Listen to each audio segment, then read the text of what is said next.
नमस्कार दोस्तों, मैं डॉक्टर राजेश शर्मा, डीन विज्ञान संकाय, शून्य यूनिवर्सिटी सोलन, हिमाचल प्रदेश।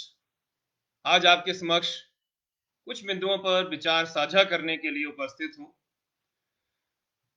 मैं समस्त शनिधाम परिवार और भाई जगराम जी का तहे दिल से शुक्रिया अदा करना चाहूँगा कि उन्होंने मुझे इस प्लेटफॉर्म पर आकर आप लोगों से रूबरू होने का मौका दिया। दोस्तों, जो मेरा आज का विषय है वो भारतीय वैज्ञानिक परंपराओं में युवाओं का योगदान। इस विषय पर मैं आपसे कुछ बातें साझा करूंगा। दोस्तों, सबसे पहले तो प्रश्न ये उठता है कि आखिरकार हम जो ये वैज्ञानिक हम ये विज्ञान की बात करते हैं या जो हम ये वैज्ञानिक शब्द का इस्तेमाल करते हैं, क्या हमें ये पता है कि असल जिंदगी में वैज्ञानिक है कौन? दोस्तों, मेरा पिछले 22 वर्षों का अनुभव भौतिक विज्ञान में रहा है और उस अनुभव के आधार पर मैं आप लोगों से ये अवश्य ही कहना चाहूंगा कि वैज्ञानिक होना ये कतई नहीं है कि आप केवल विज्ञान के क्षेत्र में ही अपना योगदान दे रहे हैं। मेरी नजरों में हर एक शख्स, हर एक हिंदुस्तानी वैज्ञानिक है। तो आओ हम आज पहले इस वैज्ञानिक होने के मतलब को समझने के साथ साथ भारतीय परंपराओं में हमारे वैज्ञानिकों का क्या योगदान रहा है और ये युवा पीढ़ी के लिए किस तरह से एक कैटलिस्ट की तरह हम उसको यूज कर सकते हैं। तो दोस्तों, विज्ञान विज्ञान पर आधारित जो भी हम चीजें या जो भी हम वस्तुएं प्रयोग में ला रहे हैं, उसमें तकनीकी जो तकनीक है उसका भी एक खास योगदान रहता है। और इन सभी मदों में एक जो हमारा भारतवर्ष, जो एक युवा राष्ट्र होने का गौरव जिसको हासिल है, तो हर क्षेत्र में हमारे युवाओं का योगदान बहुत ही अधिक है। और उसी योगदान के बलबूते हमारे युवा भाई, हमारे युवा लोग हर हर क्षेत्र में बढ़ चढ़कर हिस्सा भी लेते हैं। तो मुझे विज्ञान, जैसे अगर हम बात कहें कि वैज्ञानिक करता क्या है, तो दोस्तों, समाज में या ऐसा वो व्यक्ति, ऐसा इंसान, ऐसा एक भारत का नागरिक जो उस समय अपनी समस्याओं, अपने परिवार की समस्याओं, अपने समाज की समस्याओं का समाधान निकालने के लिए तत्पर रहता है और अपने उस कार्य क्षेत्र में वो काम कर रहा है। तो दोस्तों, वो सभी लोग मेरी दृष्टि में वैज्ञानिक हैं। और हमें बहुत से प्राचीन भारत में भी हमें बहुत से उदाहरण मिलेंगे जिनको हम ऋषि मुनि कहा करते थे। दोस्तों, वो एक्चुअल में वैज्ञानिक ही थे। वो प्राचीन भारत के वैज्ञानिक हुआ करते थे। अगर मैं आपसे बात कहूं कि हम धन्वंतरी जी की बात करते हैं, तो उन्होंने इस विश्व को आयुर्वेदा का, जो ये पेड़ पौधों से जो हम रस निकालकर, आपको इसमें भी ध्यान रहा होगा जब हम रामायण काल की बात करते हैं, तो जब लक्ष्मण जी मूर्छित होते हैं तो वो वैद्य संजीवनी बूटी को हनुमान जी को लाने के लिए कहते हैं। तो उस संजीवनी बूटी का रस उनकी उनके नाक में डालकर वो मूर्छा विहीन हो जाते हैं। तो दोस्तों, ये हमारे प्राचीन भारत की ही संस्कृति थी जहां पर कुछ महत्वपूर्ण जो ये साइंटिफिक पहलू थे उनको हमारे कुछ परिवारों ने, खास तौर पर उन उन लोगों ने उसको जिंदा रखा और वो पीढ़ी दर पीढ़ी आगे चलती रही वो चीजें। लेकिन धीरे धीरे उसमें जो हमारा युवा वर्ग था, उन्होंने उसमें अपना, जो हम ये कह सकते हैं कि अपना इंटरेस्ट खोया और धीरे धीरे वो चीजें विलुप्त होती गई। तो हमें दोबारा से एक एक मैं ये कहूंगा कि दोबारा से हमें खड़े होना होगा और हमें उन सारी अपनी जो हमारी प्राचीन पद्धतियां, जो प्राचीन हमारा जो वैज्ञानिक आधारित जो दृष्टिकोण था हमारे पूर्वजों का, उन चीजों को देखने का दोबारा से हमें उस तरफ लौटना होगा। और अगर मैं दोबारा से बात करूं, जैसे दोस्तों अगर हम प्राचीन भारत में धन्वंतरी जी के बाद अगर मैं बात करूं, पतंजलि जी का भी योगदान योगा के क्षेत्र में, जो योगिक साइंसेज हम कहते हैं, उसमें बहुत ही एक उच्च कोटि का उनका योगदान रहा है। भारद्वाज ऋषि जी हुए, उन्होंने जो एविएशन, जो हम ये मानते हैं कि शायद ये राइट ब्रदर्स जो हमने पढ़ा इस जो ये मॉडर्न भारत की जो शिक्षा प्रणाली में हमें ये बताया गया कि जो राइट बंधु, राइट ब्रदर्स थे, उन्होंने हवाई जहाज का जो आविष्कार किया। लेकिन दोस्तों वो बहुत प्राचीन समय में हमारे भारद्वाज ऋषि जी ने वो पहले ही उस एविएशन, उस उड़ने वाले यंत्र का आविष्कार कर दिया था। तो ऐसे बहुत से पहलू हैं, बहुत से हमारे ऋषि हैं जिन्होंने अलग अलग क्षेत्र में अपना योगदान दिया। महान ऋषि सुश्रुत जी, जिन्होंने, मुझे बड़ी हैरानी होती है आपसे शेयर करते हुए कि उन्होंने 125 तरह के अलग अलग औजार अपने ही द्वारा तैयार किए थे। और वो शल्य चिकित्सा से लेकर जो हमारी प्लास्टिक सर्जरी हम कहते हैं, उस तरह के भी वो ऑपरेशन किया करते थे। तो दोस्तों आप यहीं से अंदाजा लगा सकते हैं कि हमारी वो प्राचीन विज्ञान, प्राचीन साइंस कितनी ज्यादा, कितनी कितनी ज्यादा उसमें थी, वॉल्यूम में थी, जो आज भी हम उसका पीछा अगर करना शुरू करें, शायद हो सकता है कि हमें वहां तक पहुंचने में और पता नहीं कितने 500 या 1000 साल लगे। फिर उसके बाद अगर हम मध्यकालीन भारत में आते हैं और अगर हम जो हमारा आधुनिक भारत है उसकी ओर भी अगर हम बात करें, तो हमारे यहाँ पर जैसे आजकल आपको पता होगा, हम कहते हैं कि भाई विज्ञान में जिसने अच्छा काम कर दिया उसको नोबेल प्राइज मिलेगा, या किसी ने जैसे आपको ध्यान ही होगा कि 6 विभिन्न उसमें विषयों में हम ये नोबेल प्राइज जो है, जो नोबेल अल्फ्रेड नोबेल जी की एक उन्होंने अपना सारा ट्रस्ट एक बनाया था, सारी अपना जो उनका अर्निंग्स थी लाइफ की, वो सारी उस ट्रस्ट को दे दी थी और उन्होंने उस ट्रस्ट को बनाया। तो दोस्तों वो ट्रस्ट इन 6 विभिन्न आयामों में नोबेल प्राइज डिक्लेयर करता है, और ये अक्टूबर का महीना था जो पिछला महीना चला गया, इसी में वो नोबेल प्राइज जो हैं वो अनाउंस किए जाते हैं। तो दोस्तों मैं एक एक आपसे जरूर साझा करना चाहूंगा एक अपना एक्सपीरियंस, कि हमें क्या लगता है कि जिसको नोबेल प्राइज मिल गया वो बहुत महान वैज्ञानिक है या बहुत महान आदमी है। दोस्तों मुझे हाल ही में, जब मैं इंग्लैंड में था, यूनाइटेड किंगडम में, और कैम्ब्रिज यूनिवर्सिटी में, मुझे जो वेंकटरमन जी हैं, जिनको केमिस्ट्री में, रसायन विज्ञान में नोबेल प्राइज मिला है, जो इंडियन ओरिजिन के ही वैज्ञानिक हैं, उनसे मिलने का मौका मिला। और हमने उनको इनवाइट किया था कि आप हमारी शोले यूनिवर्सिटी की कॉन्वोकेशन में आए और हमारे बच्चों को अपनी ब्लेसिंग्स दें। तो दोस्तों उनकी वो एक एक वाक्य मुझे अभी तक भी मेरे दिमाग में ऐसे घूमता है। उन्होंने कहा कि ये जो नोबेल प्राइज है एक लॉटरी है, ये किसी को लग गई, उसमें मैं ये नहीं मानता कि वो आदमी एक महान वैज्ञानिक है। हमारे भारतवर्ष में उन्होंने कहा कि ना जाने कितने असंख्य वैज्ञानिक मेरे से ज्यादा अच्छा काम कर रहे हैं और मेरे से ज्यादा अच्छा ज्ञान लिए हुए बैठे हुए हैं वहां पर। इवन उन्होंने कुछ 2-3 लोगों के तो नाम भी हमें बताए। तो दोस्तों ये कदापि नहीं है कि कोई आप एक ऐसा पैमाना रख लें, एक ऐसा आंकलन करें कि भाई ये आदमी जो है इसको नोबेल प्राइज मिल गया तो ये बहुत महान है।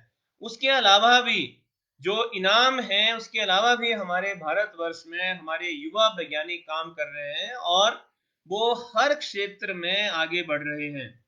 तो ये इसको ध्यान में रखते हुए अगर हम नोबेल प्राइज की ही बात मैं आपसे दोबारा से करना चाहूंगा, अभी तक भारतवर्ष में केवल इतनी 140 करोड़ की आबादी हमारी हो गई है और अभी तक हम 1901 में, 1902 में शुरू हुआ नोबेल प्राइज का सफर। तो इतने वर्षों में हम केवल 13 नोबेल प्राइज विनर ही इस भारतवर्ष से इस उस तरह के इनाम का हकदार बना पाए, और उसमें भी साइंस के क्षेत्र में बहुत कम है, और साइंस विज्ञान के क्षेत्र में एकमात्र सीवी रमन साहब ने यहीं रहते हुए अपने आविष्कार किए, अपना अपना जो अनुसंधान किया, और वो एकमात्र जिसको मैं कहूंगा made in India. So made in India वैज्ञानिक जिनको नोबेल प्राइज मिला, मेरी नजर में केवल सीवी रमन साहब ही हैं। और सीवी रमन साहब ही थे जिन्होंने एक बहुत बढ़िया एक जो नौकरी थी उसको ठुकरा दिया था, और उन्हीं के नाम पर जो हमारा Indian institute of science Bangalore में है, उन्होंने ही शुरू किया हुआ वो इंस्टीट्यूशन है। तो दोस्तों, इस तरह के लोग आपको हर दौर में मिलेंगे जिन्होंने केवल विज्ञान में ही नहीं बट दूसरे एरियाज में भी अपना भरसक प्रयास और भरसक योगदान इस समाज को दिया। तो अगर हम अब बात करते हैं जो हमारे आजादी की लड़ाई के जो बहादुर, जो हमारे सरदार भगत सिंह जी हुए, चंद्रशेखर आजाद जी हुए, नेताजी सुभाष, क्या दोस्तों ये लोग वैज्ञानिक नहीं थे? मुझे तो ये लगता है कि ये भी सच्चे वैज्ञानिक थे, क्योंकि उस समय की सबसे बड़ी समस्या जो देश के सामने थी वो था कि अंग्रेजों से भारत को आजादी दिलवाना। और दोस्तों, ये लोग उस समस्या को अपनी समस्या बनाकर उस युद्ध के मैदान में कूद गए, और इन्होंने इनके और ऐसे ही असंख्य लोगों के उन इकट्ठे योगदान से इस देश को आजादी मिली।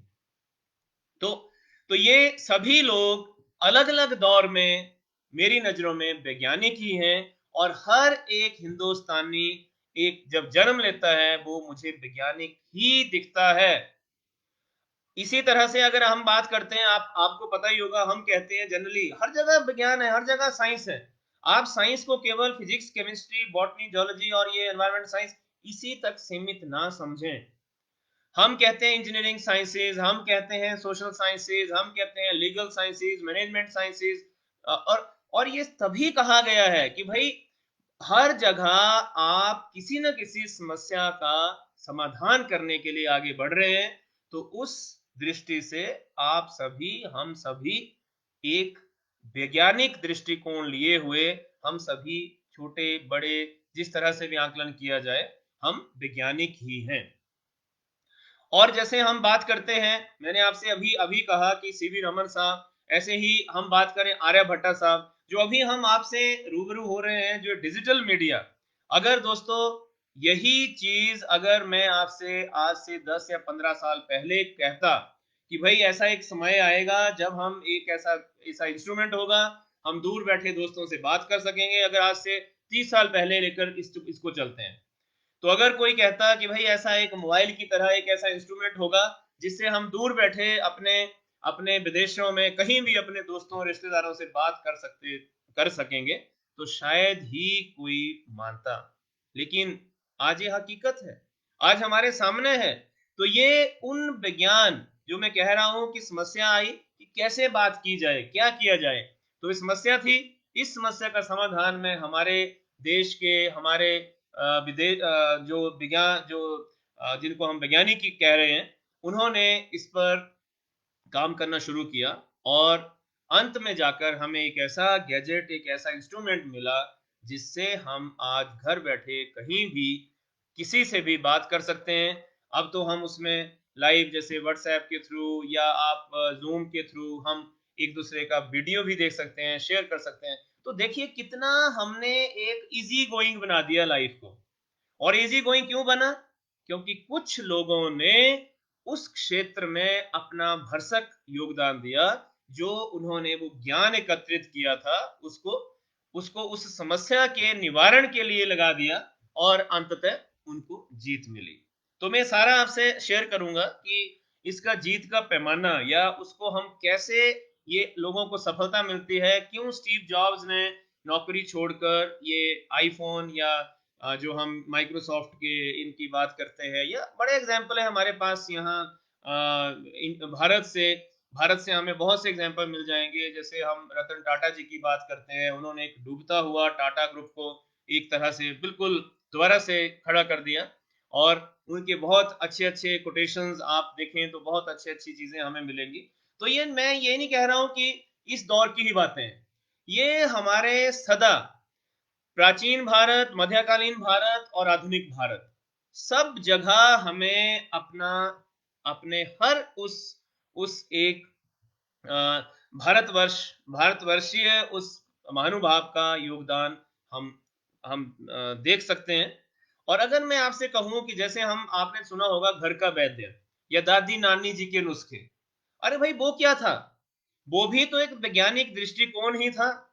हमारे उन लोगों का अपने अनुभवों से संग्रहित वो ज्ञान, और उस ज्ञान की बदौलत वो अपनी उस तरह की कुछ जो जो डेली लाइफ में हमारे पास विपत्तियां मुसीबतें आती थी, उनका वो समाधान निकाल लेते थे। तो हमारी दादी नानी भी तो वैज्ञानिक हुए, और उन्होंने उन्होंने ना जाने कितनी किस तरह तरह के वो, एक हम ये कहेंगे कि नुस्खे नुस्खे बनाए, जो बहुत ही कारगर थे और वो बहुत ही साइंटिफिक बेस्ड थे। हम हम जो भी चीज हम अपने अपने आपने देखा होगा कि अगर हम थोड़ा सा और दोबारा से एक बार पीछे का रुख करें, प्राचीन भारत का रुख करें, तो जो हम ये 16 श्रृंगार की बात करते हैं, हम ये सारी चीजें साइंटिफिक हैं। हम टीका लगाते हैं, यहाँ मौली बांधते हैं, ये सब अब हम ये देख पाए हैं कि ये सभी चीजें बहुत ही वैज्ञानिक हैं।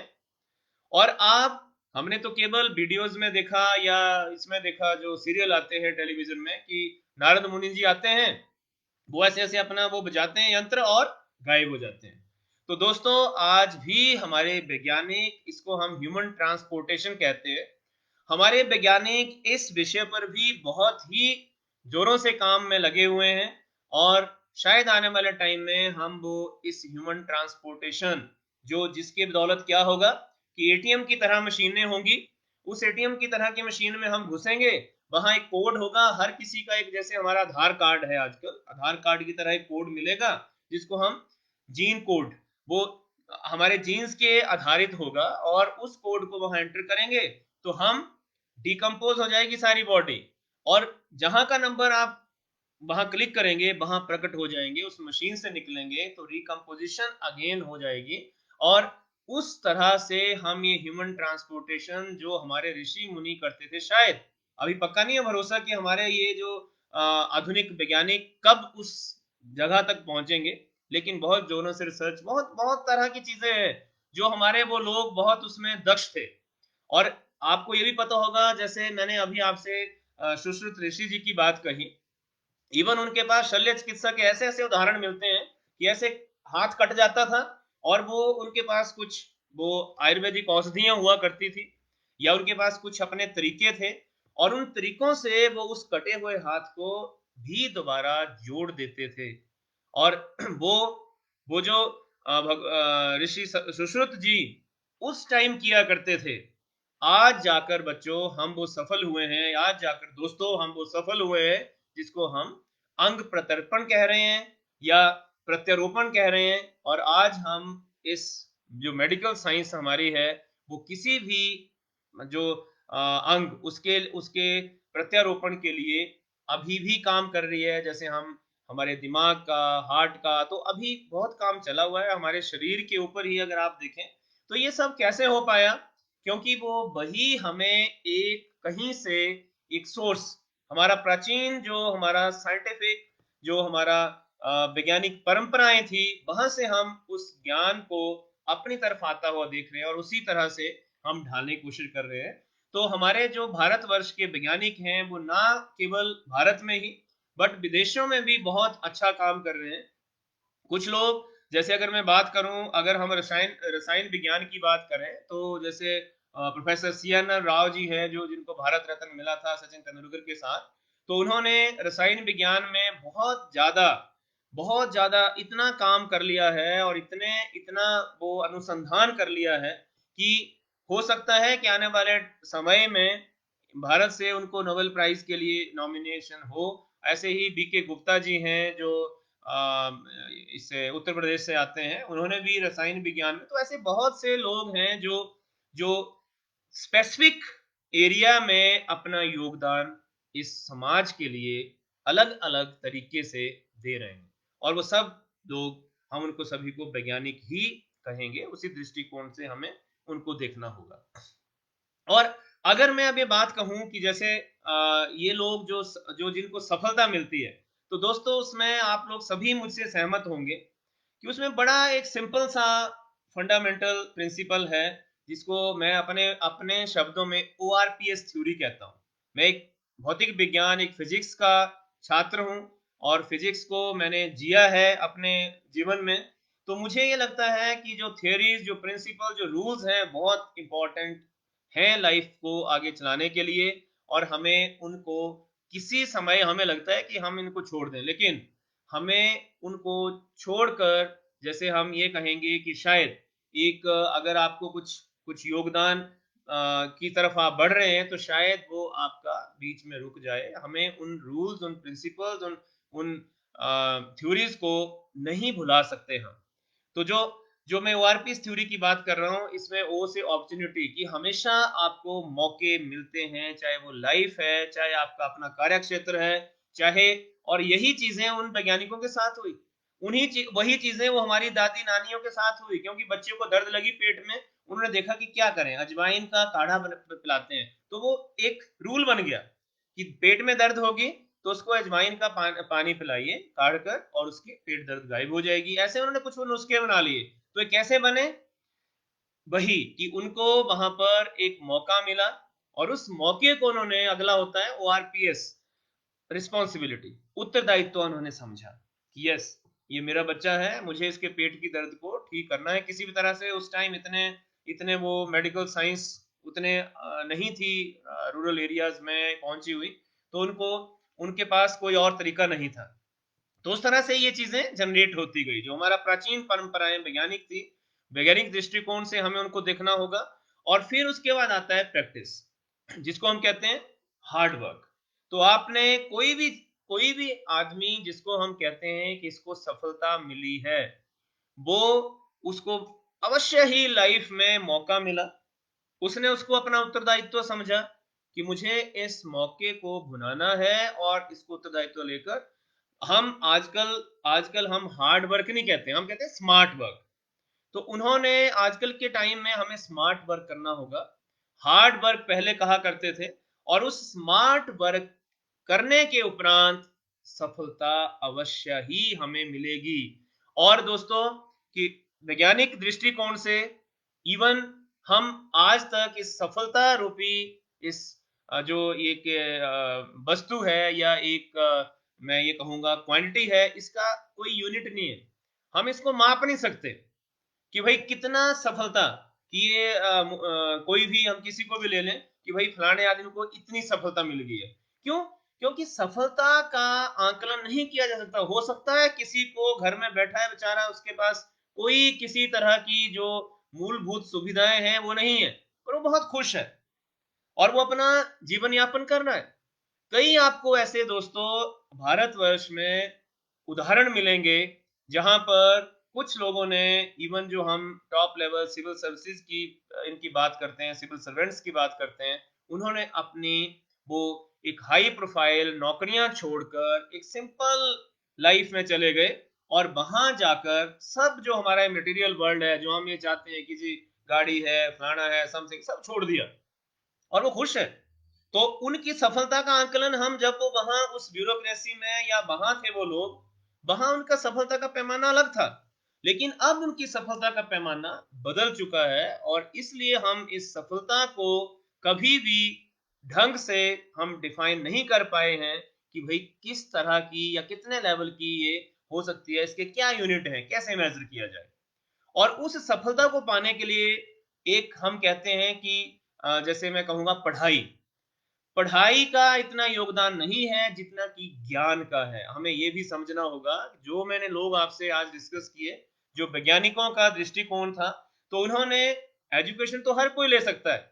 अब सपोज करो मैं अपनी बात करूं, पीएचडी कर लिया, विदेशों में जाकर मौका मिला, थोड़ा बहुत और रिसर्च कर ली, लेकिन उस पढ़ाई को मैं कितना आगे सोसाइटी के लिए, समाज के लिए उसका योगदान दे रहा हूं, तो वो वो डिपेंड करेगा कि मैं उस पूरी पढ़ाई से कितना नॉलेज, कितना ज्ञान इकट्ठा कर पाया हूँ और उसका कैसे एप्लीकेशन, कैसे यूटिलाइज कर पाऊंगा।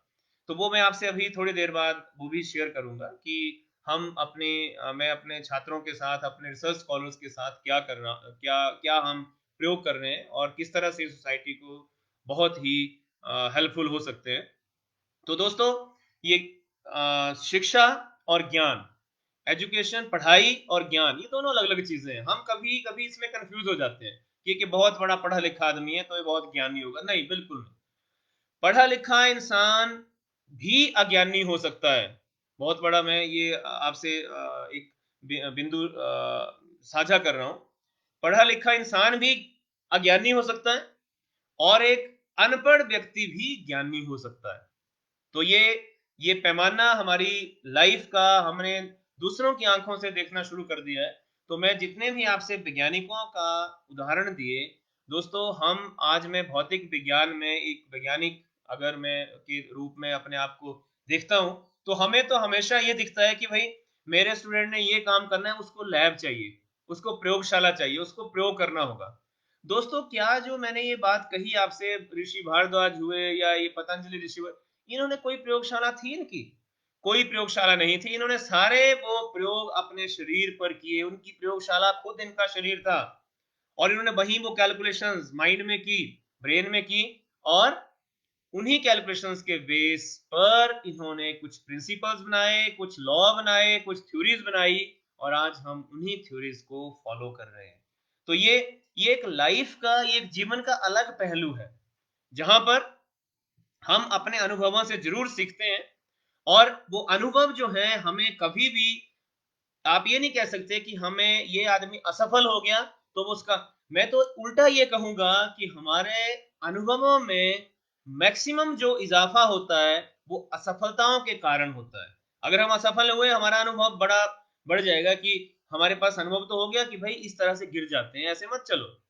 तो अगर हम असफल, तो हम तो विज्ञान में, अगर मैं अपने इसमें बिल्कुल जो हमारा आधुनिक विज्ञान है उसमें रिसर्च की बात करूं, अनुसंधान की बात करूं, तो अगर मेरे पास कोई बच्चा पीएचडी करने के लिए आता है तो मैं उसको कहता हूं कि भाई आप अपना एक आउटलाइन, आप किसमें करना, कंसेप्ट नोट लिख के लाओ। और वो कंसेप्ट नोट लिखता है तो उसमें हम जो हाइपोथेसिस होता है, हम कभी भी ये नहीं बच्चे को बोलते कि भाई आपने ये एक्सपेरिमेंट करना है तो आपको सफल ही होना है। कई बार बच्चे उस प्रयोग को करते हुए असफलता भी मिलती है, वो नहीं मिलेंगे रिजल्ट्स। तो हमारी वो जो रिसर्च है वो हो गई। रिसर्च में कहीं भी, अनुसंधान में कहीं भी ये नहीं लिखा जाता कि भाई आपने ये चीज बनाई है तो ये अंत, जो अल्टीमेट इसका रिजल्ट है वो मिलेगा ही मिलेगा।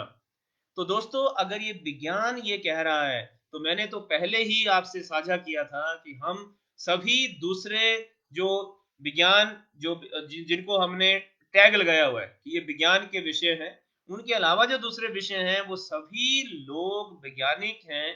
तो अगर वो सभी कहीं ना कहीं किसी जगह पर उनको असफलता लगती है या मिलती है, कभी भी हमें मायूसी साथ लेकर नहीं चलना है। वो तो हमारा एक अनुभव बनता है और उस अनुभव के बल पर ही कुछ लोगों ने आपको, जैसे हम इनकी बात करते, बहुत से वैज्ञानिकों के आपको मिलेंगे, इवन जो एडिसन साहब थे, अल्फ्रेड एडिसन, जिन्होंने बल्ब का इन्वेंशन किया था, उन्होंने शायद, मुझे बिल्कुल स्ट्रिक्टली तो याद नहीं आ रहा है, बट शायद 5,000 बार या 4,999 बार वो फेल हो गए। उन्होंने कोई अलग अलग तरह के एलिमेंट यूज किए, नहीं उनको मिला, वो सक्सेस नहीं मिली। बट जब उनको लास्ट में सक्सेस मिलती है, लास्ट में बल्ब जल जाता है, तो उनसे उन्होंने पूछा, मीडिया वाले भी थे या उनके दोस्तों ने पूछा कि आप इतने टाइम बाद आपको ये सफलता मिली, आप क्या कहेंगे? तो उन्होंने, एडिसन जी ने आंसर दिया कि भाई मुझे ये पता लग गया है कि इस बल्ब में ये जो टंगस्टन का फिलामेंट है, ये मैंने टंगस्टन की तार यूज की है, इसके अलावा जो 4,999 जो एलिमेंट मैंने यूज किए वो नहीं लग सकते यहाँ। तो देखो, एक नजरिया हमें बदलना होगा, हमें असफलताओं को सफलता में बदलने का एक जो तरीका है, वो सबसे आसान तरीका यही है कि अपना नजरिया हम बदलें। और ये जो वैज्ञानिक जो मैंने आपसे आज पूरे शेयर किए, इन सब ने भी यही किया है दोस्तों। और तभी हम उनको अपने नजरों में सफल मानते हैं। शायद वो अपनी नजरों में सफल ना हो। मुझे कैम्ब्रिज विश्वविद्यालय में इसमें इंग्लैंड में, जहां स्टीफन हॉकिंग साहब, आप शायद जानते होंगे, भौतिक विज्ञान के बहुत बड़े वैज्ञानिक रहे हैं। अभी 3 साल पहले उनका निधन हुआ है। और उनका मुझे बड़ी विडंबना हुई कि आपको शायद ध्यान हो किसी को कि उनका जो वीडियो आता था तो वो टोटली पैरालिटिक थे। उनका केवल ऐसे मुंह था, केवल दिमाग काम करता था, बोलना भी मुश्किल मुश्किल था। सारी बॉडी को जो अधरंग पैरालिटिक अटैक उनके ऊपर था, नहीं वो कर पाते थे, कुछ नहीं, चल नहीं पाते थे। बस उनका दिमाग काम करता, उनके उनके यहाँ मुंह पर इंस्ट्रूमेंट रहते थे जो उनको रीड करते थे दिमाग में क्या सोच रहे हैं। तो इस तरह का इंसान वहां कैम्ब्रिज विश्वविद्यालय में उन्होंने अपना पूरा जीवन लगा दिया और दुनिया को या समाज को अपने आविष्कारों से, अपनी उस खोज से अवगत कराया। तो उस कैम्ब्रिज विश्वविद्यालय में ही एक ट्रिनिटी कॉलेज है, ट्रिनिटी कॉलेज, उसमें भी जाने का मौका मिला था। उस ट्रिनिटी कॉलेज ने आज तक, वो कहते हैं कि शायद 47 या 48 हो गए हैं, 48 नोबेल प्राइज उसे कॉलेज ने तैयार किए हैं। तो उनका पैमाना अलग है, उनकी सक्सेस का मंत्र अलग है। हमारे जो ये लोग मैंने आपसे शेयर किए, जो हमारे चंद्रशेखर जी हुए या सरदार भगत सिंह जी हुए या इवन हमारे कबीर दास, ये सारे ही, इनको नोबेल प्राइज के उससे बड़ा इनाम के हकदार हैं ये लोग। और ये अब भी हमारे भारत में इस तरह के लोग बहुत हैं। अगर मैं जगदीश चंद्र बोस जी का आपसे थोड़ा सा वर्णन, थोड़ा सा वृतांत करूं, तो दोस्तों जगदीश चंद्र बोस जी भी एक फिजिक्स के प्रोफेसर थे, एक फिजिक्स के फिजिसिस्ट थे। भौतिक विज्ञान में बहुत उनकी रुचि थी, लेकिन भौतिक विज्ञान पढ़ते पढ़ते उनके दिमाग में आया कि ये जो प्लांट्स हैं, ये जो वनस्पति विज्ञान है, या ये वनस्पति है, जो पेड़ पौधे हैं, इनमें इनमें जो कहते हैं कि लाइफ है, इनमें जीवन है, तो उस जीवन को फिजिक्स पॉइंट ऑफ व्यू से कैसे देखा जाए। और दोस्तों उन्होंने अपने ही प्रयोग किए, अपने ही इंस्ट्रूमेंट तैयार किए और ये प्रूव कर दिया कि भाई जो नॉन लिविंग थिंग्स हैं वो भी थकती हैं। और वो पहले वैज्ञानिक हुए जिन्होंने हमारी जो जो हमारा हम इसमें कहते हैं अपने संस्कृति में कि कण कण में है भगवान, उन्होंने शो कर दिया था कि एक एक उन्होंने ली, दो कैंचियां ली उन्होंने बिल्कुल बराबर उसकी, और एक कैंची से काम काटते रहे, एक को बिल्कुल शांत रखा और उन्होंने उसके ग्राफ ड्रॉ किए। तो उन्होंने देखा कि जो कैंची जिसका यूज हो रहा है वो तो थक जाती है। तो थकी क्यों? क्योंकि भाई उसमें भी प्राण है, उसमें भी जो एटम्स वो वही घूम रहे हैं। तो उस आदमी ने ये प्रूव कर दिया था। और उनको उनको जो ये ब्रिटिश या जो ये अंग्रेज लोग थे, उन्होंने उनको नहीं भाए वो। क्यों? क्योंकि उनको बेचारों को क्या होता था कि वो जब वो बायो वाली उसमें जाते थे, क्योंकि उन्होंने ये वनस्पति विज्ञान जो पेड़ पौधों का विज्ञान है, ये थोड़ा अलग हमने उसको वो किया, बाउंड्रीज लगाई हुई है। तो वहां वो जाते थे, उनको कहते थे लोग कि भाई आप तो फिजिक्स के आदमी, आप कहाँ आ गए? जब फिजिक्स में आते थे कि मेरी खोज सुनो, तो वहां लोग कहते थे आप तो, ये तो जी उसमें है, ये तो वनस्पति विज्ञान की चीज है, हमें नहीं समझ आएगी, हमें आप मत बताइए। तो अब वो जाए तो जाए कहाँ? तो दोस्तों इस तरह के कई बार आंकलन जो हम करते हैं वो गलत हो जाते हैं, और हम एक महान जो एक खोज, एक महान जो एक हमारा जो वैज्ञानिक या जो एक आम इंसान काम कर रहा है, हम उसको एक्नॉलेज करने में देरी कर देते हैं। और ये हर दौर में हुआ है, हर दौर में होता भी रहेगा। लेकिन हमें अपनी तत्परता से, अपने उस ज्ञान से हम क्या अपना योगदान समाज को दे सकते हैं, अगर वो हम कर पाए, तो मुझे लगता है कि उससे ज्यादा बड़ी सफलता ना तो हो सकती है और ना ही होगी।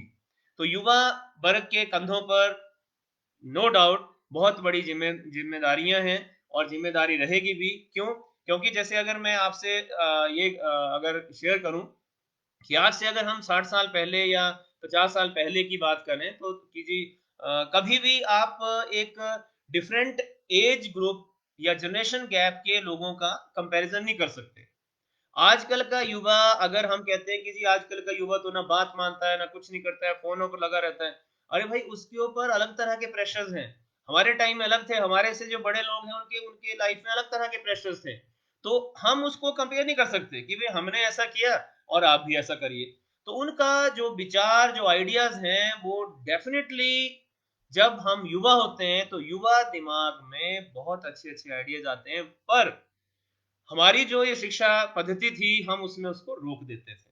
हम उसको ज़बरदस्ती कुछ करने के लिए कहते थे और उसी वजह से हमारा जो ये विज्ञान में हम केवल, मैंने आपसे कहा, केवल हम 13 नोबेल लॉरिएट ला पाए पिछले 120 सालों में, और 140 करोड़ आबादी होते हुए। ये इसी का एक उदाहरण है कि हम उस दिमाग ने जो सोचा जो बचपन में, और आप अगर देखें एक युवा, इवन मैं तो ये कहूँगा कि जब बच्चा जब स्कूल एज में ऐसे-ऐसे विचार उसके दिमाग में होते हैं कि अगर उनको कुछ संरचनात्मक तरीके से आगे ले जाया जाए, तो वो डेफ़िनेटली वो आने वाले टाइम में एक बहुत बड़ा योगदान सोसाइटी के लिए हो सकते हैं।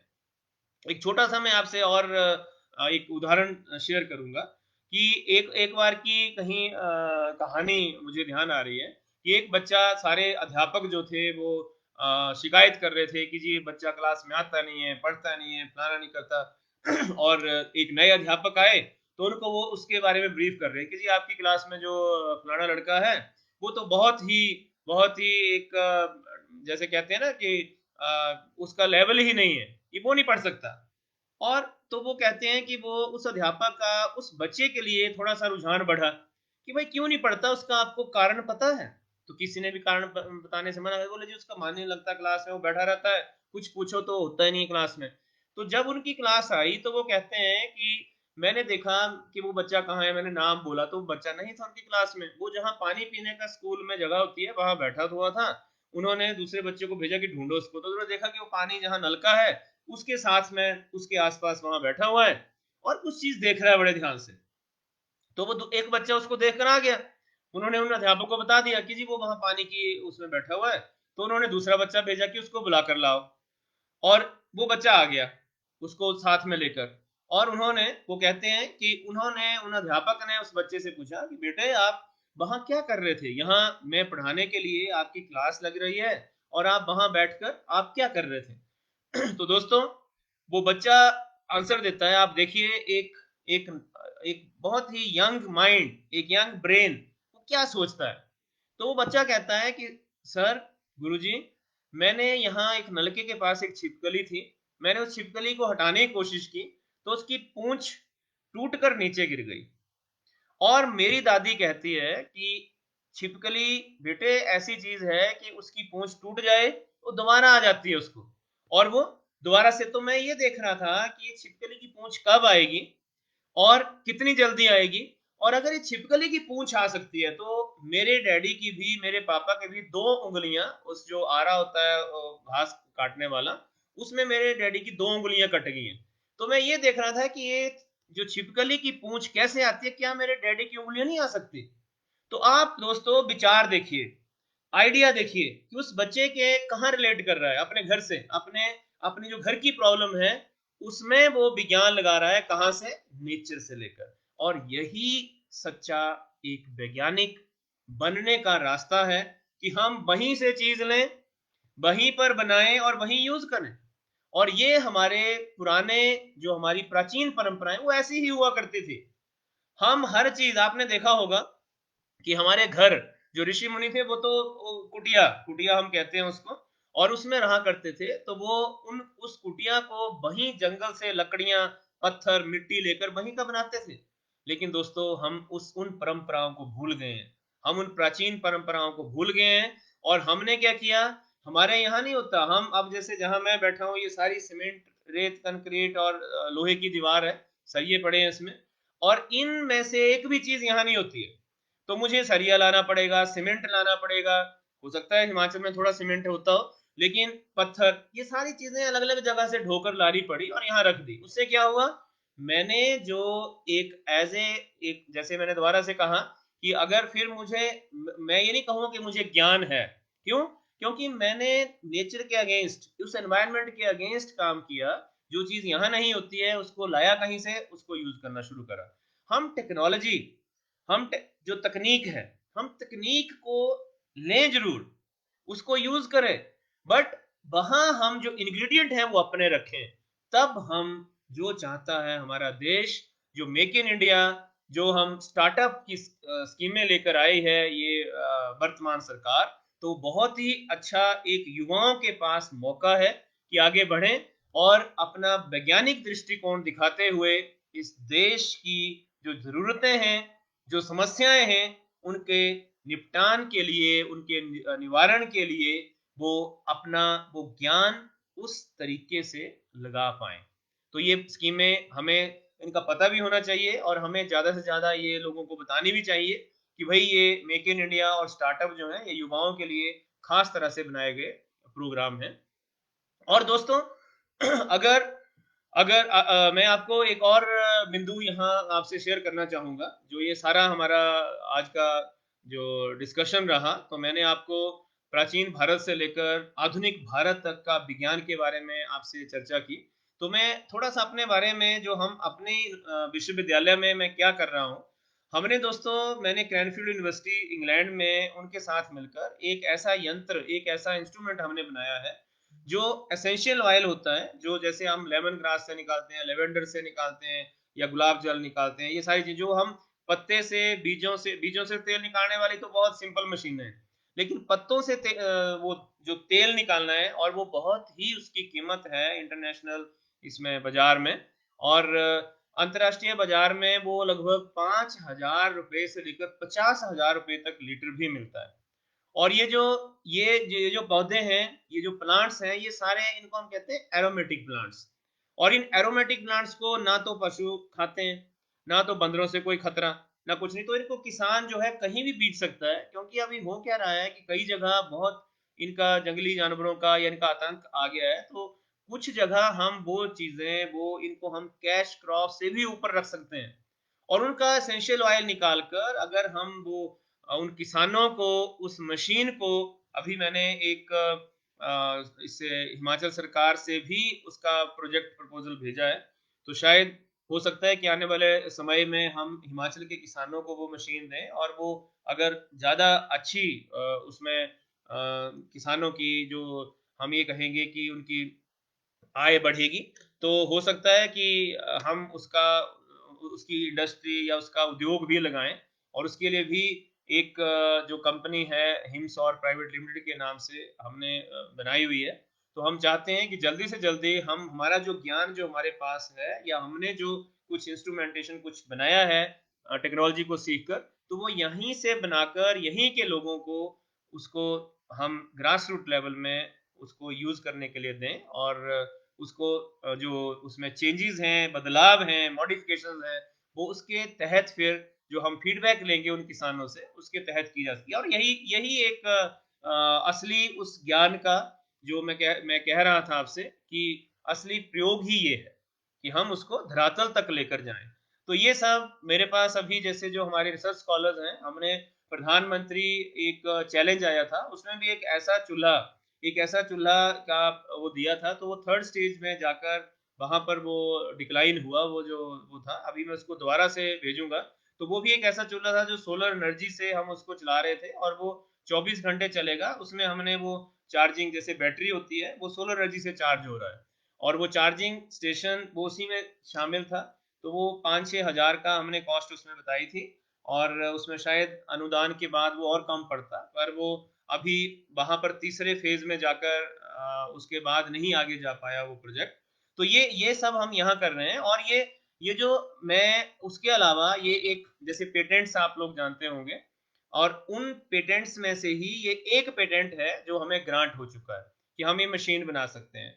तो मैंने अभी तक 45 पेटेंट लगभग किए हैं और उसमें से 7 ग्रांट हो चुके हैं। तो दोस्तों मैं ये नहीं बताना चाह रहा हूँ कि मैंने किए। ये सभी जो पेटेंट्स हैं, ये जो हमारे रिसर्च स्कॉलर्स हैं, जो मेरे साथ काम कर रहे हैं या जो दूसरे भी हमारे ही उसमें यूनिवर्सिटी में काम कर रहे हैं, उनके आइडियाज़ थे, उनके आइडियाज़ को हमने थोड़ा-सा दिशा दी और उस दिशा देने से ये मूलभूत जो अभी जो मैं कह रहा हूँ पेटेंट ग्रांट हुए, ये उसी की बदौलत है। तो ये है जो एक युवा हमेशा ही हर क्षेत्र में उसको अग्रणी भूमिका निभानी ही पड़ेगी। कोई भी दौर हो, हम युवाओं की शक्ति को नहीं नकार सकते और वो चाहे देश में है, चाहे विदेशों में है, हर जगह ही युवा बड़ी तत्परता से अपने नए आइडियाज़ लेकर आगे बढ़ रहे हैं और उनको एक दिशा देने का काम वो हमेशा एक जिसको हम मेंटरशिप कहते हैं, वो जरूरत रहती है हमेशा। और वही हम एक शिक्षक होने के नाते हम कोशिश कर रहे हैं कि उस एक आइडिया वाले उस युवान को उसको दिशा दी जाए, और वो आगे आने वाला हो सकता है कि जो 13 अभी 13 नोबेल प्राइज मिले हैं, तो आगे आने वाले समय में अगर उस पश्चिमी सभ्यता के दृष्टिकोण से अगर नोबेल प्राइज ही लेने के लिए लोग बनाने हैं, तो हम वो भी बना सकते हैं। भारत एक ऐसा देश है जो हर क्षेत्र में अपने पैरों पर खड़ा हो सकता है, और ये मैंने वहां फील किया यूरोप में जाकर, जहां बहुत ज्यादा मुश्किलें हैं, फिर भी वहां लोग सरवाइव कर रहे हैं और वो अच्छे जी रहे हैं। हमारे पास तो भारत में इतनी डाइवर्सिटी है, इतना हम जम्मू कश्मीर से लेकर कन्याकुमारी तक हमारे एक ही देश में पता नहीं कितनी तरह के मौसम है, कितनी तरह की हमारी बोलियां हैं, कितनी तरह के हमारे अलग अलग तरह के, जैसे अगर हम उपचार की भी बात करते हैं, तो हम तो एक बहुत डाइवर्स कंट्री हैं। और उस डाइवर्सिटी का हमने अगर ढंग से दोहन कर लिया, तो आने वाला समय भारत को फिर से विश्व गुरु बनाने से नहीं रोक सकता। और मुझे ये आभास होता है कि जो हमारी शिक्षा नीति नई वाली आई है, इसमें भी एक पूर्ण रूप से एक एक कोशिश की गई है कि जो हमारा युवा जो विज्ञानी है, या युवा जो हमारा पढ़ने वाला युवक है, उसको एक बहुत ही काफी मैं ये कहूँगा स्पेस दिया गया है कि वो अपनी उस आइडिया को लेकर आगे चल पाए, और अपना अपने समाज के लिए कुछ योगदान दे पाए। तो इस शिक्षा नीति के लागू होने से शायद आने वाला भारत दोबारा से वो नालंदा, तक्षशिला, देवशिला और ऐसी पता नहीं कितनी बहुत ज्यादा वो विश्वविद्यालय हुआ करते थे, जहां विदेशों से लोग पढ़ने आते थे। तो आने वाला समय शायद हमारे देश में लोग दोबारा से एक अलग तरह की जो अनुसंधान है, रिसर्च है, जिसमें हम अभी भी पारंगत हैं, लेकिन हमें उसको आगे बढ़ाने की जरूरत है। जैसे मैंने आपसे कहा कि ऋषि पतंजलि हुए, तो उन्होंने, दोस्तों आजकल आपके पास गाड़ियां होती हैं, हम कहते हैं कि अलाइनमेंट करा लो गाड़ी की। क्या कभी आपने इस ह्यूमन बॉडी, इसमें भी तो अलाइनमेंट की जरूरत होती होगी, क्या कभी हमने सोचा कि इस बॉडी की भी अलाइनमेंट करा ले? तो उन्होंने, पतंजलि ऋषि जी ने ये सब कहा कि जो हमारे चक्रास हैं उनको कैसे अलाइन करना है। और अगर आपके चक्रास ये ठीक रहेंगे, तो आपको कोई बीमारी नहीं लगेगी, किसी तरह का कोई व्यवधान नहीं आएगा हमारे इस जीवन में। और ये सभी चीजें बहुत ही वैज्ञानिक तत्व लिए हुए हैं। तो अब वो लोग पीछे भाग रहे हैं कि भाई कैसे ये हिंदुस्तान इतना डाइवर्स, इतने इसमें दिखते होते हुए यहाँ के लोग खुश कैसे रहते हैं। तो इस खुशी का भी सबसे ज्यादा जो मैं कहूंगा कि उसका संबंध है, वो हमेशा उस उस हमारी जो प्राचीन पद्धतियां हैं, उनसे बहुत ज्यादा हमने लिया, हमारे जीन्स में है वो, हमारे अंदर फिट है वो। और वो सभी सभी चीजें जो हम प्राचीन उसमें किया करते थे, हमें नए दृष्टिकोण से उनको देखना शुरू करना होगा, और उसी में हम दोबारा से इस भारत को विश्व गुरु बनाने के रास्ते पर अग्रसर हो सकते हैं। और मुझे पूर्ण उम्मीद है कि हमारा युवा भी बहुत ही तत्पर, बहुत ही जुझारू और काम करने के लिए उत्सुक है, पर एक सच्ची उसको दिशा और एक सही दिशा देने की जरूरत है। और उस दिशा के लिए ये सारी चीजें जो हमारी प्राचीन परंपराएं हैं, इनके बारे में अवगत होना भी बहुत जरूरी है। तो बहुत ही हमारे प्राचीन ग्रंथों में, प्राचीन इसमें हमारे अगर समय में आप जाएं, तो बहुत से ऐसे उदाहरण मिलेंगे जहां पर, जैसे अब शल्य चिकित्सा का मैंने आपसे बात कही, तो अगर हम ये अंग प्रत्यारोपण जो कहते हैं, अगर अरुणिमा सिन्हा की आप कहानी पढ़ें, तो दोस्तों अरुणिमा सिन्हा एक ऐसी लड़की हुई जो गाजियाबाद से है, और उसने उसकी दोनों टांगे, एक टांग तो कटकर अलग ही हो गई थी रेलवे ट्रैक पर, और दूसरी टांग थोड़ी सी उसमें भी वो हम कहते हैं ना स्टील रॉड पड़ी हुई है, और एक टांग उसकी बिल्कुल प्रत्यारोपित है।